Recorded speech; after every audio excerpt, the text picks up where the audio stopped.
I talk about this guy in the Bible a lot. This guy they call the rich young ruler. In fact, I get teased by a lot of people for talking about him so much. But I think he actually represents us so well when it comes to our thoughts on following Jesus. You see, he comes to Jesus and he says, what do I have to do to inherit the kingdom? What do I have to do to follow you? What do I have to be a Christian, basically? And Jesus says, well, you're supposed to keep the 10 Commandments.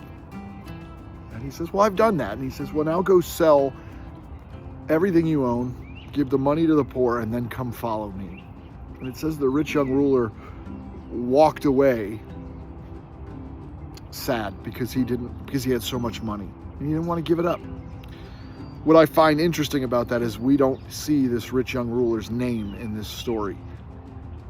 All we hear him called is the rich young ruler. That's what he's known for. That's what he's known as.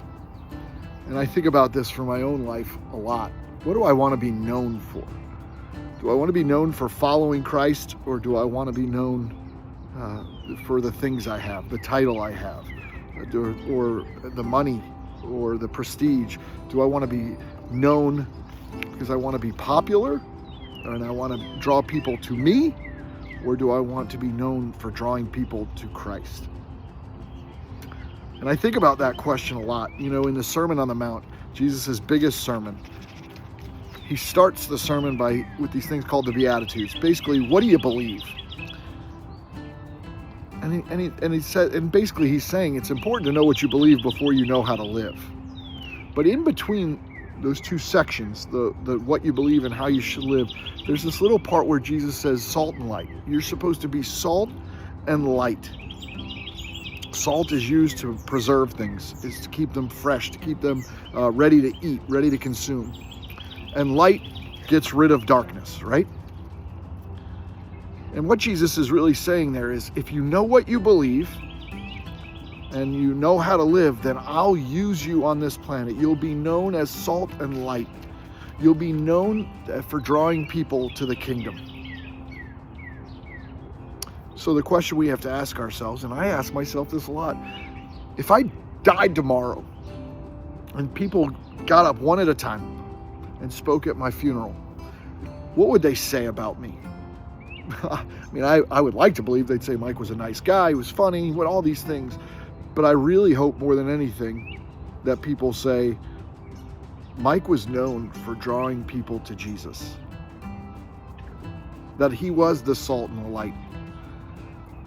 The question I think we have to ask ourselves is, if we're following Christ, what do we want to be known for? Do we want to be known for the title we have, the money we have, the home we live in, the car we drive, how many followers we have on Facebook or Instagram, or how many likes we get on our posts? Or do we want to be known as the salt and the light in every situation that we walk into? Do people and rooms and places change when we enter? Because we've brought so much Jesus to the table that people say there was something different about that person.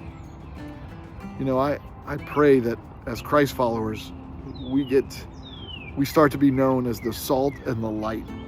And that because of what we do in a room, or we do in a situation, or we do with people that God puts in our path, they come to know Christ. And that's as simple as that.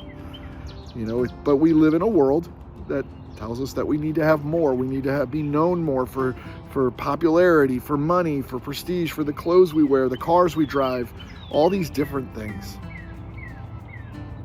But what if just the Christ followers were just known as the salt and the light everywhere? Imagine how the world would change. Have a great day, y'all. And let's go be the salt and the light together.